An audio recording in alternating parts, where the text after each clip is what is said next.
Field Umpires development folder. Who's seen that development folder, by the way? Anybody seen that? Anyone even know what that looks like? Where did I put it? Oh, there, top first one. Okay, so it's a folder in Google Drive that I have that I dump everything into. If you don't have access to this or you haven't seen this, please get in touch with me. I'll share it to your email. It's the simplest way I can put information into the folder so that you can all access it, and it will tell me actually, I think up here, who it's shared to anyway, but I won't open that up. Obviously this is me, I'm the owner of it, and there's a series of information. Here's some of the recordings that we've done already on a Monday night for teams, okay, and some things, I play video, I share different scenarios and situations. It's also a chance to have direct access to me. You don't always get direct access to the coach or for questions. So I encourage you to get on those. The session planner for the year is pretty laid out when we have these.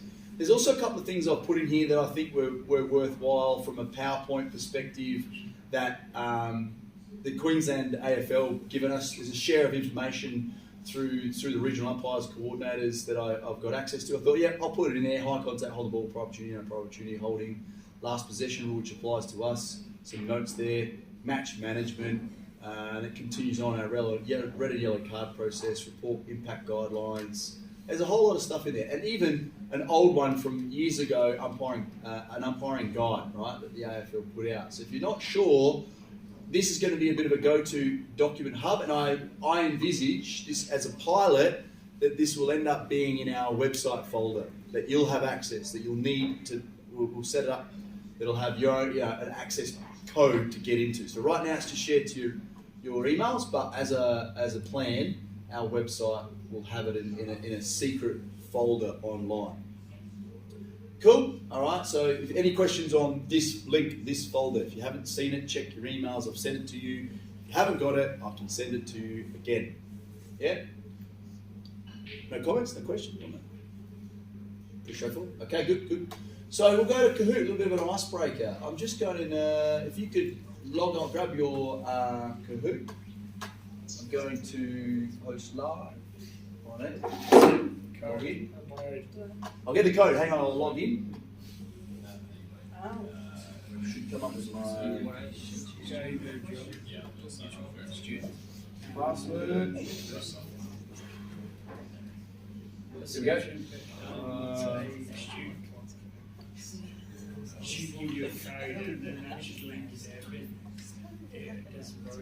Just a bit of fun for everybody. We're going to test your knowledge, okay? So we're going to have a series of questions. Here. It's a beginner's guide to AFL. It's going to generate a pin so you can go onto the app on your phone. So this is where you'll be answering the questions on your devices. That's why I said bring them. Here's the code up the top here, all right, for this live game that we're playing tonight. And then what you need to do is you put your name in there, all right? Just put your name in there. All right, so I'd rather you have you be honest, be your first name, please. So I don't know who Frog is. I don't identify, recognise Frog. Thank you, Cooper, for putting your full name. We'll just put your first name in, that'd be good. So there is a little competition here.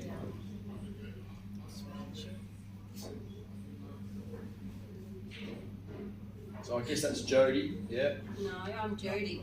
Jody's Jody. Jody's there. Whatever he's called, Jamaki. Just put your name in there. Yes.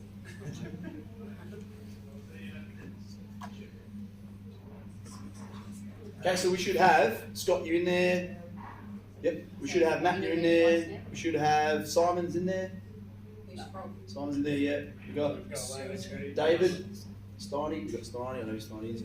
Jody's in there. Jesse, you're changed to Jamaki. Okay. Thomas is in there. Oliver's in there. Tyler's in there. Cooper Knowles is in there. Jake, yes. Brock, yes. And Blake, good. All right. So we've got an extra one. All right.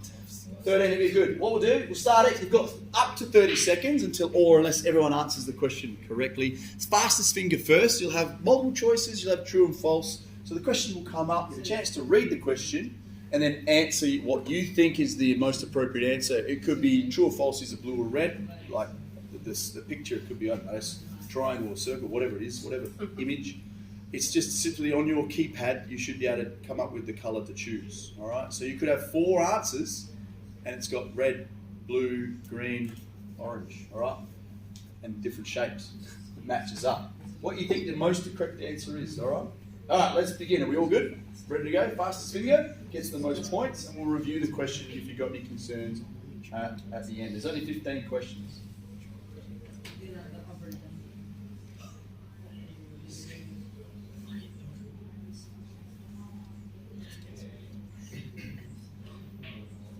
What distance should we be from the general play?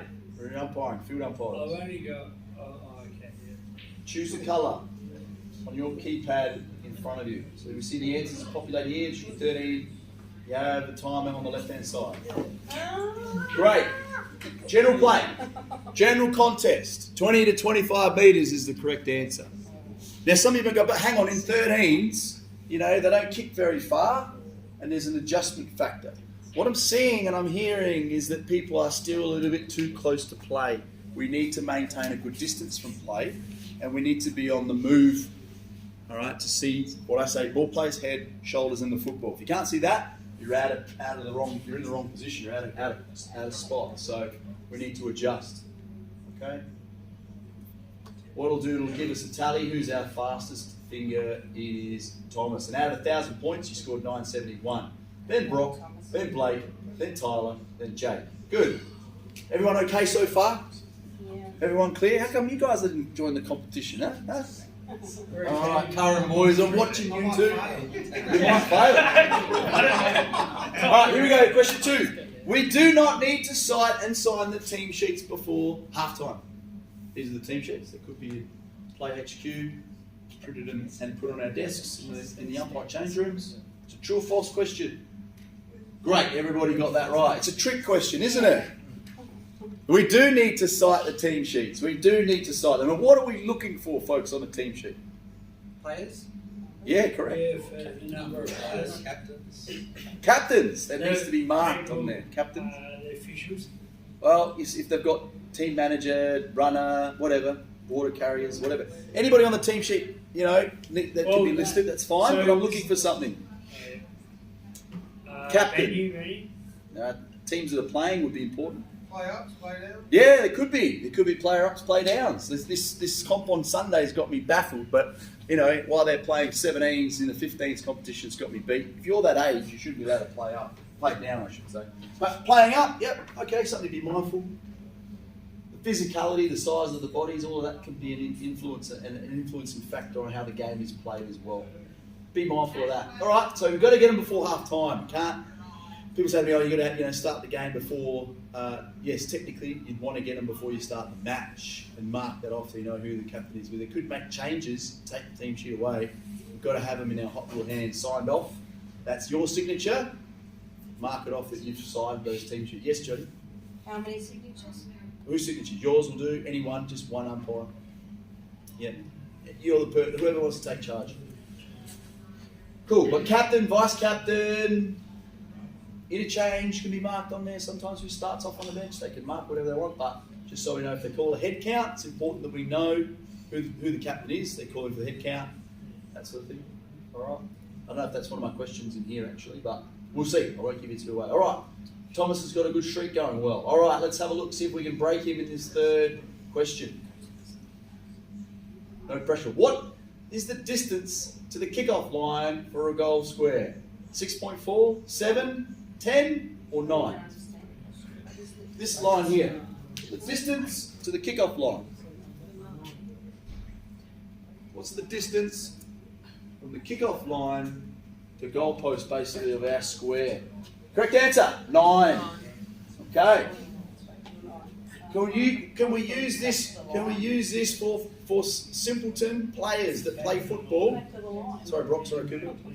Anyone else play? Oh, Blake. Am I still playing while they're 25 points.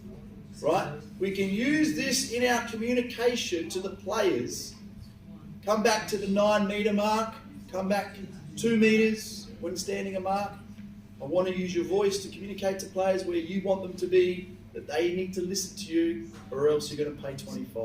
So we need to know that this player who marks the ball, or if it goes out of bounds on the full, and the kicker's going to kick the ball in, we have to get the player on the mark back to that imaginary line that passes from the kickoff line through to the outside play, right to the wings. So we make sure we get that player back. Don't be letting them do whatever they like. You're there to tell them, and people know by telling them a number, they know how far. They should know how far 9 meters is. It's a fair way back.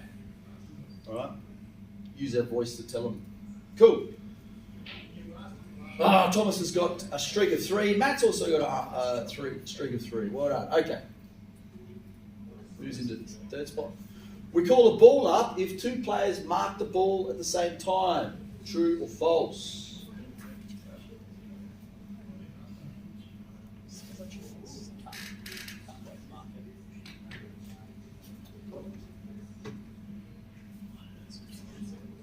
"15 seconds, one more question, one more person to answer." I don't think about it this time. Alright, so 2 players go off for a marking contest. They both get hands on the footy.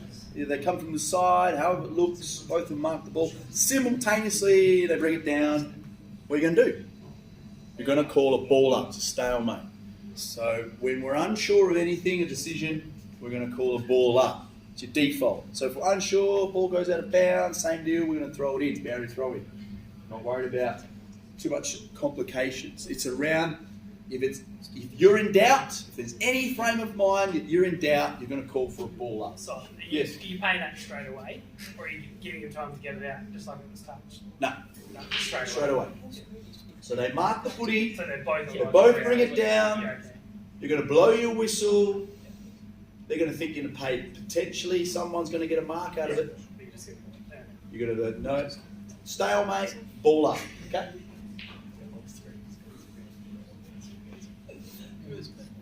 Okay, Tyler's taken over.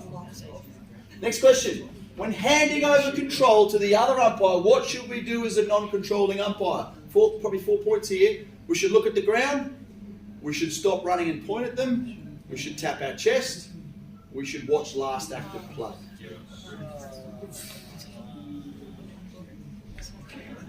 When handing over control to the other umpire, we're working in a pair, or it might be a 3 umpire system one day. You're going to watch the last act of play. You're going to watch the players in your zone. You're going to look after your area. You're going to make sure if you're a 2 umpire system, you're responsible for from minor axis that way. As I hand it over, I'm watching whatever's going on in my zone here. In a 3 umpire, we're inside 50. We're looking after whatever's going on inside 50. Okay? So it's super important that we keep our players under observation. We don't want to look at the ground. We're not keeping the play, tapping our chest. We're not stopping to point at them. All right, you see a lot of people do that. Next question, here we go. What is the distance of the centre square? Is it 40 by 40 metres, 50 by 40 metres, 50 by 50 metres, or 45 by 45 metres? I know. Yeah. Oh! Correct answer, 50 by 50. Now, why is this important, folks? Why is this important? What do you think?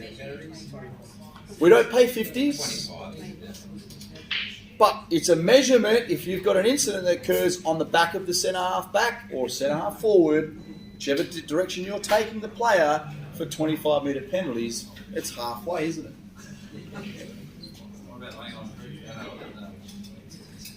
If the lines are precious. Okay, seventh question. We pay 25 metres. This ties in with what I've just said. We pay 25 metres. True or false? Just gave you the answer, folks. Should ever get 100% here? Good.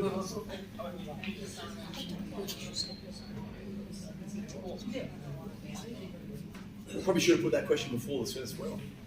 A free kick occurs to the attacking team before the all clear is given. What do we do? As field umpires, what do we do? We call it all clear to the goal umpire and award a free kick where it was occurred. We call play on, then all clear to the goal umpire.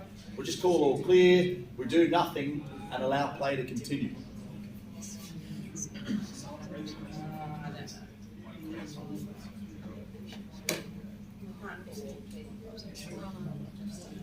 Okay, here's a tricky one. It's a curly one, right? We call all clear. Okay, score occurs, goal umpire, and we award the free kick where it's occurred. All right.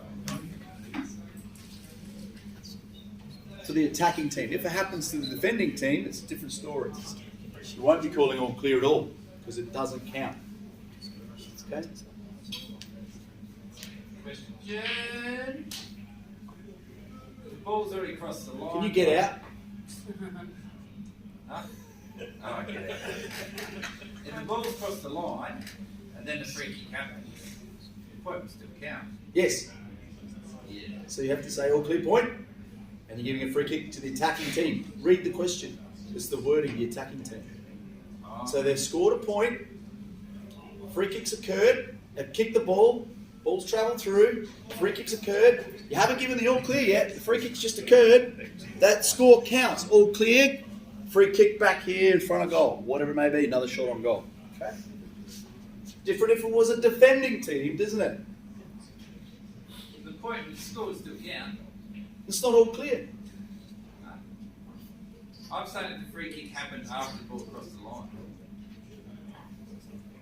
To the defending team. That would be the difference. It would be. You count all clear, and then the defending team gets a free kick. Talk about in that case, you're asking the ball's travelled over, score counts, then the free kick, which is ever the greatest advantage. Because if it was a goal, free kick would happen in the centre circle for the defending team. But the key is who is it? Know which one, which player. If it's attacking team, they get another shot at it. All right. Next one. We pay a mark if the ball is kicked 10 metres and caught on the full without touching the ground.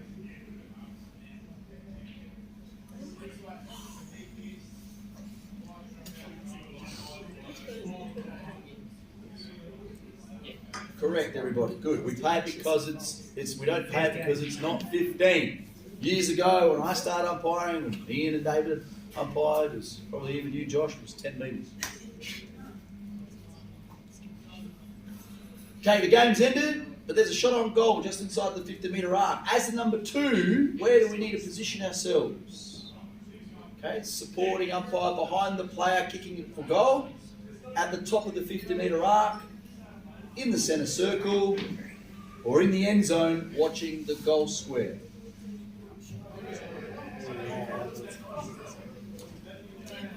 Key here, just inside the 50-metre arc.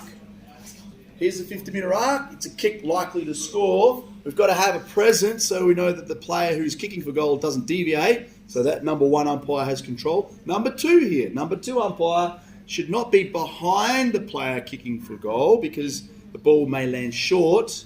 We need to know that. So there's a tap involved, isn't there? And our end zone umpire takes up position in the end zone, key word, for looking at the goal square, looking at the goal contest if the ball lands short. So we've got a set of eyes on the goal square. Really important. All right?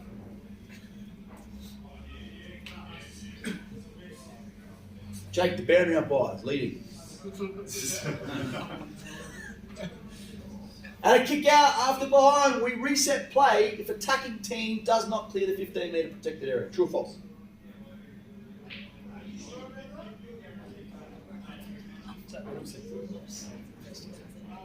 There's no bonus points, Thomas, for guessing the image. Ex-panel member. Gaggle response.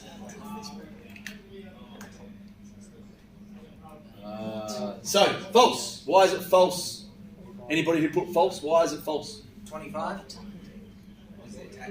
it's the attack. Oh, yeah, they're not cleared out. And You'd pay a 25, Jesse. Well, probably about 26 metres actually, but anyway, that's all right, that works. Correct.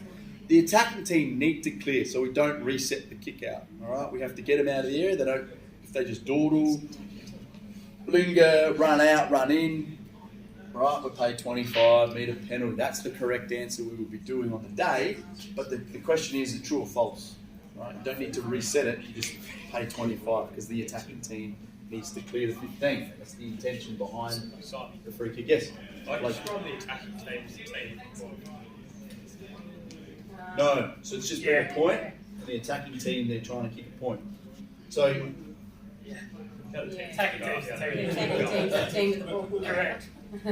the team that's kicking out, right, have just defended it and it's been a It's behind. fullback kicking out, but it's not- They're now kicking it out. So it's a trick question. Yeah. Read the wording of it, but I'm going to say the team that was attacking for goal needs to clear the 15 after a behind. Yeah? Is everyone now? Sure, but you're not paying a 25 if the player with the ball and his teammates are still inside the 15. Yeah?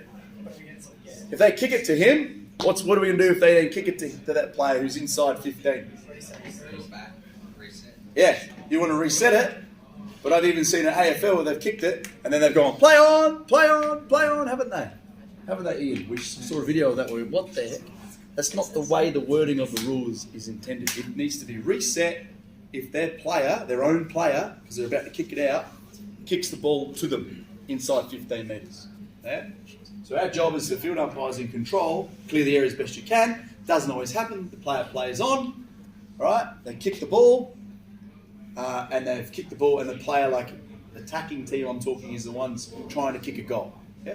They run in, or they're inside 15, try to smother. We need to pay 25 metres, which is at the 50 metre arc, technically. Right?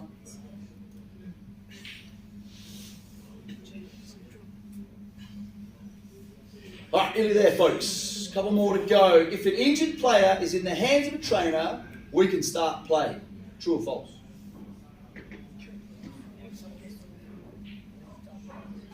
Now, I've purposely chosen Collingwood player. Yeah. No, I haven't really. He was injured. I googled images. Okay, what's the point here? The people who said true in the hands of the player. Who said true? Who? What? Tell me your reasons why. Because they were nearly off the field. Pardon me? Because they were nearly off the field. If the player is in the hands of the trainer, right? Yeah, being carried off. You didn't say near the Is ball. it, yeah, is he not in the protected area? Did you look at the image? Did you look at the injured player? I Look at said the image. false, but I'm saying that's why You didn't say people. check image. Yeah, you just said in the hands of the trainer. So if they're how far off the field or on the field, you can start play when they are in the hands of the trainer. Sit. Heading off. Yeah. If they're injured, on the ground, No, that- if Injured? they're injured in the hands of a trainer. being treated by a trainer, you won't start play. You will not commence play. Even if it's down the other end of the ground. An exception then. No. Yeah, because Well, I've had a situation where they were playing the ball's live, and then she's gone down, like she's fallen the ball, but it's still live ball. So I've got, I didn't know that she was like, well, she wasn't in the hands of the trainer. Well, there's the key. There's your key. There's your key. So, key here. They're on the ground. They're injured. Players have hurt themselves, whatever it may be. They yell out, "Oh, stop the game! Stop the game! Stop the game!" Right? This is what happens generally, right? You're not to stop the game until they're in the hands getting medical treatment from the trainer. The reason why? Why is that? delay. Well, in most of your games, the clock keeps running. Yes, it does. There's no time on. Only an A grade. But why else? Am I looking for? If they're getting Stop attended the to attack. by the trainer. Stop the opposition from scoring. It's nothing to do with that. Can you just stay out of it? This is for these guys' session here. Have your soup. Yeah. Yes, you're right, Craig. You make a great field umpire. It's because we don't want the trainer to be collided with, run over the top with, they kick the football in their direction. Now, they may need a call for stretcher. Game stops. The clock doesn't, but the game stops. And the stretcher is there to assist the injured player off the field.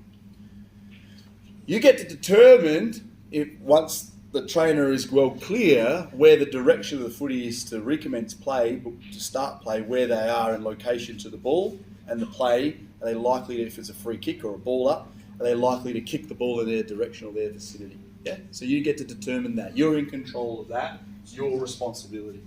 And when do we blow the whistle to stop play? Does it have to be in possession? When they're, yes, so the break in play. Okay, so immediate break in play, boundary throw in, ball up, a free kick, out of bounds and full, right? Stop, hold, time on, signal. The kick's likely to go Even in if the the direction. trainer, even if the injured player is in the hands of the trainer, we still have to wait for a break. You have to call for a break, stop play, where the footy is likely to be kicked in the vicinity of the trainer and the player being attended to. So if they're in the hands of the trainer, you would look for immediate break in play to call stop.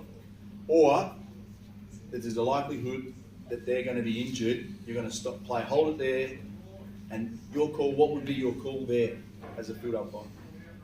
To recommence the game. Sure. And then get it up, and then wait if it's a ball up and the ball. Well, there's what Jody's saying is there's not break in play. There's not they're kicking the ball around. Players are playing. Now it's likely that the trainer's going to get run into, going to get injured, potential to cause harm. What are you going to do? Yes, Jody, correct. Why? Because it's an equal, neutral thing to recommence the game. So, you're going to keep your wits about you, awareness of what's going on when they're injured players being attended to by a trainer. That's the key message from that question. Don't overcomplicate it, don't overthink it. React, see, pay the decision, move on. What do we do if a defending player plays on from behind the goal or behind line? You can call play on. Player must retake their kick. You can wait for the goal umpire to signal. You can call all clear and a behind is scored.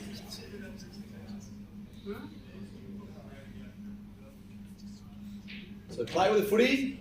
Yeah. You've got a decision to make because defender plays on, goes behind the goal or behind the line. No one. All clear.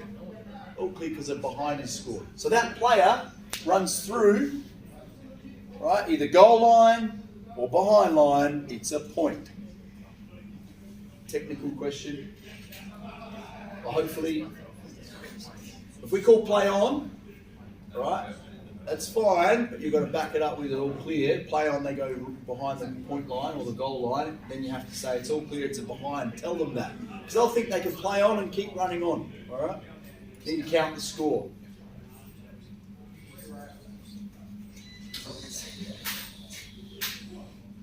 Who can call for a player head count? The captain, the runner, the vice captain, or all of the above?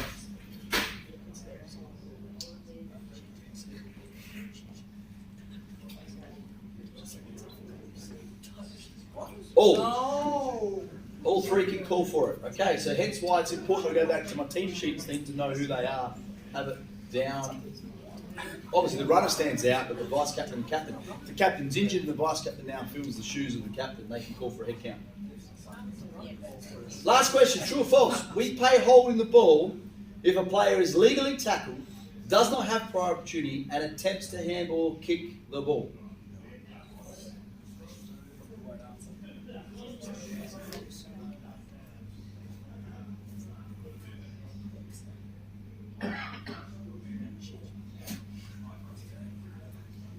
Okay, we're torn. Think about the wording of the question. Does not have prior opportunity. Shouldn't be any wrong answers, but there are. All right, there's two. We get rid of the answer and let Austin answer that one. Hold the ball. We'll pay, hold the ball, for players legally tackled. That's important. So first, is it a legal tackle? Wait a minute. They need to have a prior opportunity for us to pay hold the ball, don't they? In this case, they do not have prior opportunity. They're tackled straight away. They attempt to handball or kick the ball. Crucial wording. Where would there be an exception in this? It's not about no attempt. No, I'm saying the exception to paying holding the ball. Where would you pay hold the ball? Like free kick. Well, that's right. They don't have a prior opportunity, so you're not going to penalise the ball player. They attempt to handle or kick. They attempt to handle or kick. They don't dispose of the ball correctly. Correct. Incorrect disposal. You would signal holding the ball, throw, whatever it may be. Yeah? So they attempt to do something with it. What we're seeing, a lot of players will get tackled, no prior opportunity, ball comes out in a tackle, you go play on. They go to just drop it. We're playing incorrect disposal. Play. Correct. Yeah. See? So you've got to have your wits about you. Holding the ball is the last decision we're going to pay.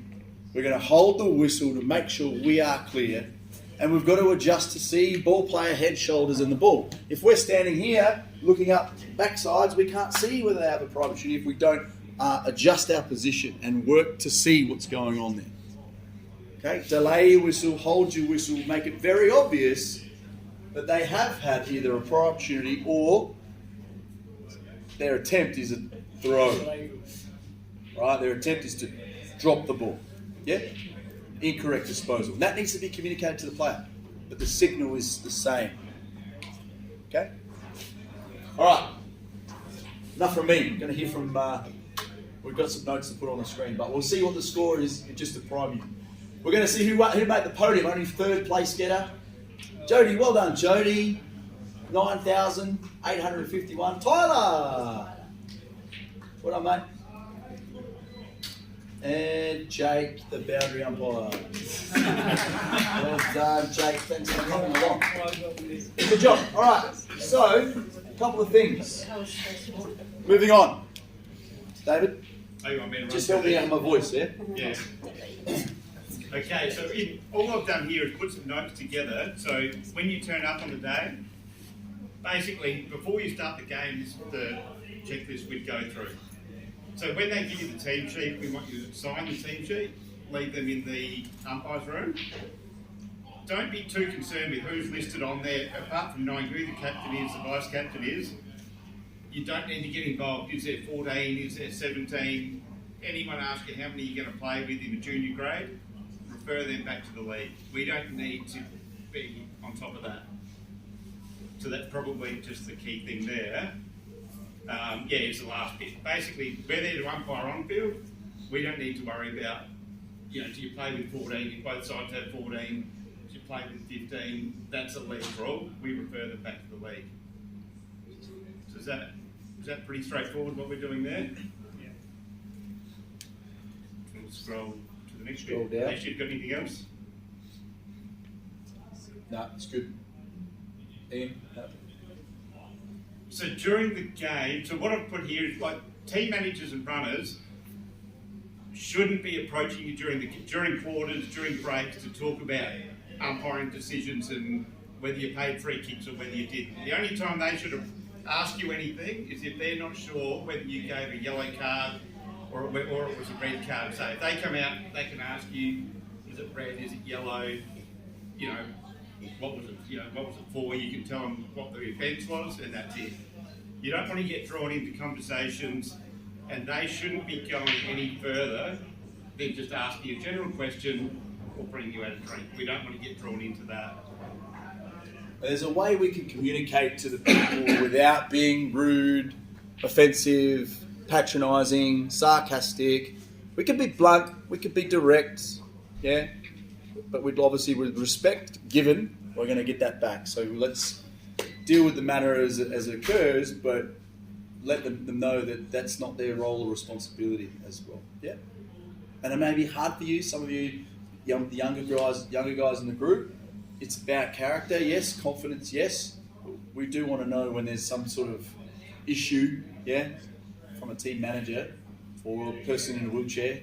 Or Correct. If you have an issue, and that's when we'll get down lower, and that's when you can let us know on a ground report or an email at the end of the day. So probably just following on from that, just make sure that the goal cards are signed every quarter break. Just check, and if they are different, don't sign them. yeah, don't sign them and don't let them just make it up and one says I'll cross it out. Just tell them to go and see the timekeeper. Follow that correct process to make sure that we're doing that correctly at the time. So 2 umpire system, how you want to... Yeah, well, you can if you want, but 2 umpire system, what we're saying, umpiring as we talked about, backing each other up. If you're going to switch, do switches. If you're not, that's fine. Have a conversation before the game. How's it going to look if this is a game of halves? You know, minor axis is if you fold the oval in half, work towards minor axis and handing it over. You're going to get some older umpires that are established and set in their ways. They're not going to change much. They're there to help mentor you, yes. Support you, yes. But try and work with them and say, hey, I've been learning, I've been watching, Simon's been saying this, encouraging this. Can we try this? Can we give it a go? Well, yeah, give it a go and back each other up, making sure that we are controlling the marks, working up, pushing up to support them. They may not support you, but as we develop this, it grows as it's teamwork, all right, amongst you. So if you're working with another person in this room, everyone knows that's the standard now. Yeah, we're willing to give it a go, tap through, we're willing to back each other up on the marks, because the focus is on, hey, I've paid this mark, I don't want you dwelling on the mark, I want to focus on next act of play, so I'm trusting my buddy, number 2 umpire, to come down and police and support the mark and call play on if they play on. Your vision as number 2 needs to be on the player with the ball. 90% of the player on the footy, what do? 10% player on the mark, right? Meaning if they play on and deviate, we quickly call it, a crisis averted about paying a 25-minute penalty for the player who creeps over the mark. There's no stand rule, right? They can do it, they can move off to the side, and they do it. We'd be willing just to call play on as quickly as possible, as soon as that player with the footy deviates. Get the game going, yeah? If there's anything else on that. Cool, all right, so it's really important, watching last act of play.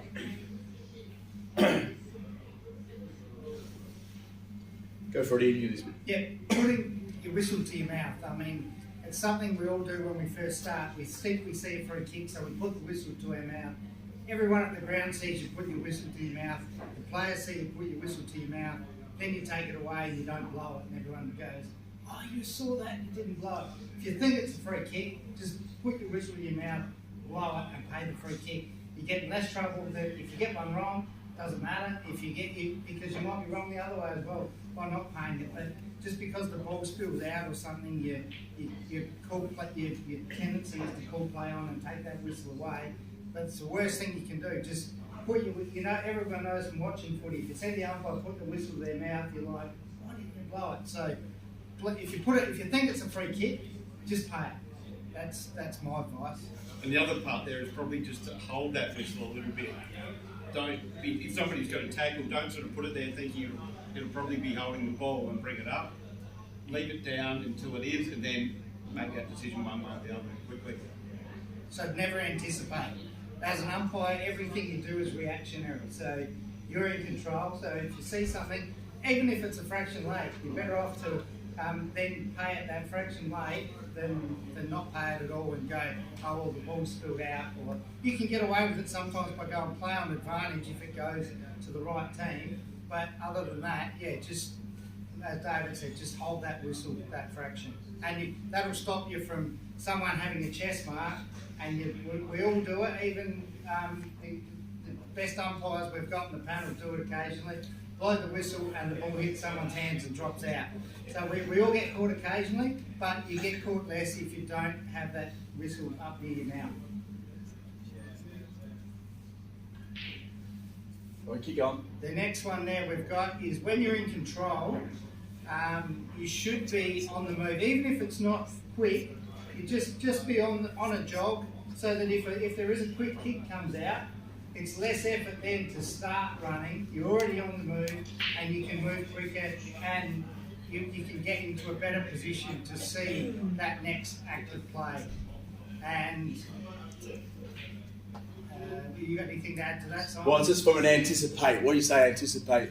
Different from whistle, right? Anticipate is about taking up position. Taking up, okay, you've all played the game, you've all watched plenty of footy, you all read the game, you have a feel for the game, right? And it can vary, you know, when two teams are battling it out. Two teams, one-sided game, you know, this player or this team is going to kill this other team, let's say. and can happen in the women's as well. They have very dominant teams in some of the leagues, so they're both leagues. So knowing that, okay, they're going to get the footy, they're going to pick the footy up there, I'm in control, I'm going to go now, watching, and I'm going to take up a position that is a comfortable decision-making position as the ball lands as it's kicked. So I've already gone early, rather than I have to sprint hard all day and be blowing. I can now read, okay, they're going to go there, no, they stuffed up. I can just go back, there's the free kick, okay, we're going that way, handing it over, squaring off, in a squared off position, handing over to the other number 2 umpire. Versus, actually, I'm going with them, they're going to go there, then they're going to go there, then they're going to kick it to the full forward, great, shot on goal. We anticipate the next position that the players kick to, and we take up a spot. I'm here, I'm ready, I'm waiting, ball drops, free kick, mark, whatever it is. Some urgency about it, all right? Do it early. Read it early. Read the play, okay? Tapping and retaining. Yep. So when you're in control of the play, you don't need to be, I've heard a number of people yell out, I've got it. You don't need, the other umpire should be looking at you and keeping an eye on you and the play at the same time. And if you've got it, you just tap your chest, and the other umpire knows he can back off and maintain his 30 to 40 metres away from you. And just because he sees you tap your chest, he knows that you're in control. He's not going, oh, has he got the play? Because you've stopped to a walk. If you stop to a walk and the ball sort of gets caught somewhere in between, then you're like, oh, am I in control now, or is he in control? If you relinquish control, you should always hand over, unless it's a long kick, you can back. If it's a long kick, you can just back off, and the other umpire will automatically know that it is. But if it's in that little in-between zone, just tap your chest, and he should be looking at you. They should be looking at you and just adjust their position accordingly and know that you're in control of the game. So what's that comfortable decision from our number 2 umpire? Like if the person in control is the number 2, what's that comfortable distance, do you think? Kick and a half. Kick and a half. Some players will kick 15, that's the best they got. Some will kick 50. Right? So I'm not saying be 50 metres away from your other umpire. I'm talking that short chip and kick, hit the 15, kick and a half, close to anywhere between 25, 30 metres could be maximum. Could be. But it may vary on what game you're umpiring. Okay, so working together up and down like an elastic band, kick goes wide, goes across the ground in your half, you keep it. That's that tapping business. You want to keep play, the kick goes wide across the ground. Kick goes into their zone, over the minor axis.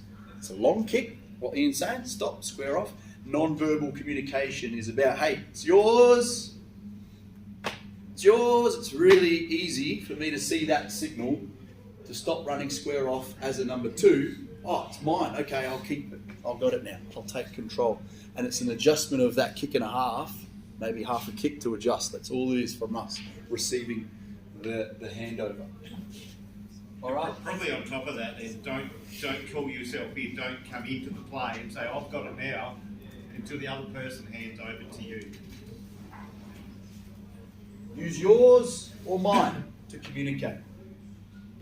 Because I umpired with a guy called Mark the other day.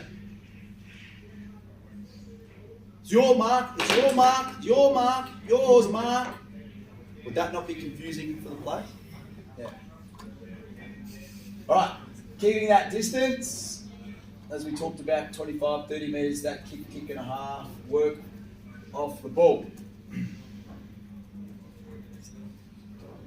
Elastic band. Any other comments on in the game? Alex, you got anything to add to what we've shared? So if it doesn't make sense, maybe you're looking at it and how it could help the group. No, I think just going back to, I think we spoke about before with the trainers and stopping play, obviously where there's an injured player. I had the situation, Joe, you were there in Camp Bay on the Sunday 5 weeks ago or whatnot. We had a head clash in the middle where 2 players basically hit heads right next to where the ball was. I was in control at the time. There's no free kick that was there. It was just an accident. They both hit heads. My instant reaction was pretty much I blew my whistle and just put time off and called for a ball up straight away. just for the pure state that both players had a head injury, both are on the ground, both are in the area where there's a duty of care that they can get injured. So sometimes, obviously, there's an injury where it's not going to be affected by the ball going near it, but in that situation there, both players are basically knocked out, have no way of protecting themselves. Just use your common sense at times too. Yeah. So there's times where we have to go by the book. There's other times where use your common sense. Okay. There's a chance that players might get hurt. Yeah. Blowing whistle, full time off. Other than that, pretty much really covered everything so far. Cool. Any comments, questions on before the game or during the game, match management that we're required to do so? Any? No? Okay, cool. All right, keep moving. Completion of the game, Dave? So completion of the game, so make sure that when you get the goal cards, you sign the goal cards. If you are doing 2 games and you get off quickly, you get the ball to start the next game, they'll leave those goal cards in the change rooms for you. Just sign those when you go in after your second game. If you've got time, grab them first, but sometimes people walk different ways and you don't get them quick enough, so you need to get off and get back out. But make sure you sign those when you do the second game. When you do leave the field, the team managers should come and walk with you, ask you if there's any problems, walk you to the change rooms. That should be one from either team in Southern, and it should be the home team, I think, in Great Southern. And then again, if that doesn't happen, just send us a note, let us know whether that's happening or not happening. And the last part on there is just about doing the vote straight away. So if you do 2 games, you could write them on a piece of paper or something after the first game, and then put them after the second game. If you're only doing 1, just do that as soon as that game finishes, as soon as practical after there. If it goes back to your car and it's in there, that's fine. If you've got your phone with you in the change rooms, do it then. The danger is otherwise that people have left it, I'll do that when I get home, and it doesn't happen, and then we're chasing that up during the week. And then it becomes a hassle because then you don't know who they were and it drifts off. So make sure we do that as soon as we can after the game. I'll say ground report as well if you've got any issues. Do them then and there, get them done. Don't wait a week, 2 days, whatever. Yep, to do that then and there. And then the end bit there was just around, if you do have a red card, let Simon or myself know. So basically ideally send us an email, or if you've got our number, send us a text. Either way, just to confirm there was a red card, and then we know to expect that and that's coming through. The reason behind that, if you want to just let them some insight what officials HQ, when it gets put in there, it doesn't let you know. Yeah, once you put it in, I don't get an email. If you go and just enter the details in officials HQ, unless I go searching for it, I've got no idea that it's gone in there. And then, so we don't know, and if it does, now and again somebody will hit save instead of send when they put all the details, and it will never go through, so then the league won't know, we won't know, and it can go missing for a couple of days until somebody searches through and finds it, that it should have gone through. So by letting us know it's a cross-check, and make sure that the league's got it, and then we can find out in a timely manner with the league what the result is from that. But also I want to add the wording of what you write and how you write your reports, given that you are new, given you are developing. We don't want you to make mistakes. We want you to give an accurate account of what you saw. Some people write a story, a war on peace, everything from what colour the sky was at the time, and there was a seagull that took a dump on the goal umpire's hat. We don't need to know that, right? We just need to know the facts, what happened, and we want to help you with that. So that's why we embedded forms on our website. You can do that first. That goes to us, that notifies me, it notifies Dave. We look at it and go, what's this one-liner? We need more. Or the War and Peace article, you've written a copy for your thesis. We don't want that, right? We want to know the clear, defining facts before that goes to league. And Dave's going to be looking at that on Sunday nights. You've got nothing better to do on a Sunday night, current affairs on, his wife's at work, whatever, So we want to get it done because Monday 9 o'clock it's got to land on the desk of the league's office, and we want it to be 100% correct. We want you to look like superstar witnesses. We don't want you to look like you don't know what you're doing. Okay? That's how we can support you. So best to get on our website, fill it in a red card form. That will notify us. You got Dave's email. Send him, hey, did you get the report for whatever player versus whatever player? here's a copy paste of it to make sure we get it accurately. What do you think? But obviously with red cards, super important because the player getting reported are out for the day. They're out for the game. That is a severe penalty, right? And at the same time could take, based on the matrix, they could take a penalty during the week, get rubbed out. Again, not our concern of the outcome. We're just giving our facts, our evidence as witnesses, or they can get reprimanded and be back playing the following week. We don't have control, say, over what happens there. We just give evidence. Yellows are pretty straightforward. You want to touch on yellows? Yeah, so just around the yellow, just sort of scribbled some notes down there.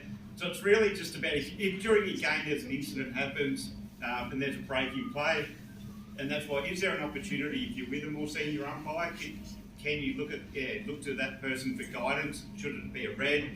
Should it be a yellow? And if there's somebody on the ground, you do have 20, 30 seconds that you can get together and decide. There's nothing wrong with doing that.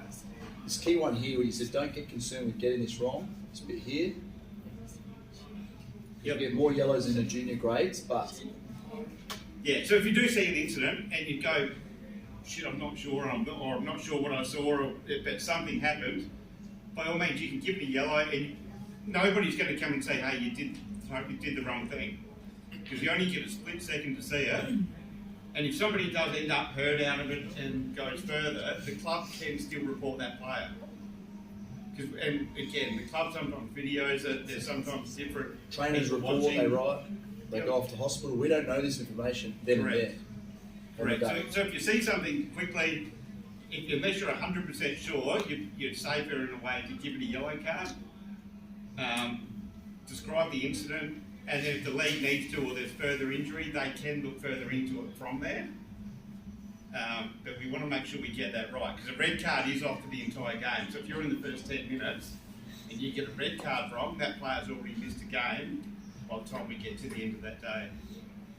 So it's just about being, if you're going to give a red card, just make sure you're 100% certain on what you saw. And then with yellows, we're not concerned with timing, so it's the team manager's responsibility. We refer them to the league if they don't know. Okay? It's their responsibility to work out how long a player's off for. 10 minutes is the key. And it's probably just the abuse part above that. So if somebody does abuse you and you go, I'm going to give you a yellow card, and then as they're leaving the field, that player turns around and swears at you again, you can give them a second yellow card, which equivalently is a red card, which means they can't come back on, but then you just complete 2 yellow cards at the completion of the game. So there is no tribunal, it is 2 separate incidents. That is each a yellow card. So that can be done as well. So it doesn't, if they abuse you again, you don't need to say, hey, I'm going to give you a red card and then fill out the report. You can fill out a yellow card, they stay off the remainder of that game, and then they've got 2 yellow cards. And depending on the league, whether they then get suspended or don't, but that's not up to our problem, that's not our issue. Cool, alright. Stopping the game, work out a decision. If not sure, touch near the point post, stop the game and ask the boundary umpire, goal umpire, consult with them, set the mark or throw in before beginning the game. Obviously I said about throw in is the lesser, because you've got to be absolutely clear for last possession. It's a free kick. If they've handballed or kicked the ball over the line or so. You're going to have different boundary umpires, different goal umpires each week. They don't come to training, they're not well drilled, they don't always know the rules, so we want to be able to take control of this. I know that's a big responsibility for you all as field umpires. I don't know if you want to add more to that, Dave. Just keep rolling. Yeah, keep rolling with that one. Goals, if you call touch, then a goal umpire cannot overrule you to say it was a goal. If you think it was a goal and a goal umpire says he thought it was touch, go with that decision. So that's for us at junior levels, okay, really important. When you get to A grade, we've got A grade goal umpires in men's and women's in Southern Footy League. We've got the job of the goal umpire. We back our team. We go with the goal umpire's decision. In this case, when you call touch, we want to make sure it's clear to everybody that it was touched. Player count, you need to be familiar with that rule. What we do as part of our process. We've already established who can call for a player count. We line them up in the middle of the centre square. Make sure you can count how many players. If you send someone off for a yellow, know that. Hey, they should only have 17 players right now. And they've got 18, it's 18 and 18s. Then all we do is, Dave, make a note for the leagues. We don't go changing anything on the scoreboard. Yep, ask the goal umpire to write it on the back of the goal card, pay the free kick in the 25 metres and you move on. If there's any issues on the day, you let us know. We've got our ground reports from our website. We can address it. If we don't know about it, we can't address it. All right? Yeah, so we just want to hear about issues. So if you've got issues with the team manager or issues with anything that's happened, well, we don't need to know that there's, money, just really basic things, or, mud on the oval or centre square wasn't great or something like that. It's more if there's an issue that we need to then deal with through the league and through that club. What about lines and stuff? Yeah, line marking. Line marking, yep. If you can't see the lines any better, there's no lines. A lot of the time it's that 25 metre zoned area. It's like, You mean the 15 metre arc? Yeah. 15 metre arc, look, the kick out for 15, if they've got some dots, they've got a guide that you can work with, just your call, right? Not everyone's going to keep marking that every week, right? Or every fortnight when they play home games. So do your best to work out, yep, that's good, you're right there. Communicate with players. Tell them where you want them to stand as far as the mark goes, yeah? But we're talking like boundary line, square line, centre circle, things like that, things that are not clearly marked and visible. What I'll do, we've obviously got our recording, we've got this document as well. I'm going to dump this into our development folders link, the Google Doc, so you can go over this, because I know it's a lot of information to digest and process. Yeah, and then we're going to have, if you chance to have a chat with us, we're going to have some soup. Thank you, Jeff, once again. We've got obviously some of the panel members are here tonight as well. Thank you for coming tonight. If you've got any questions, concerns, we can address it now. Just going to end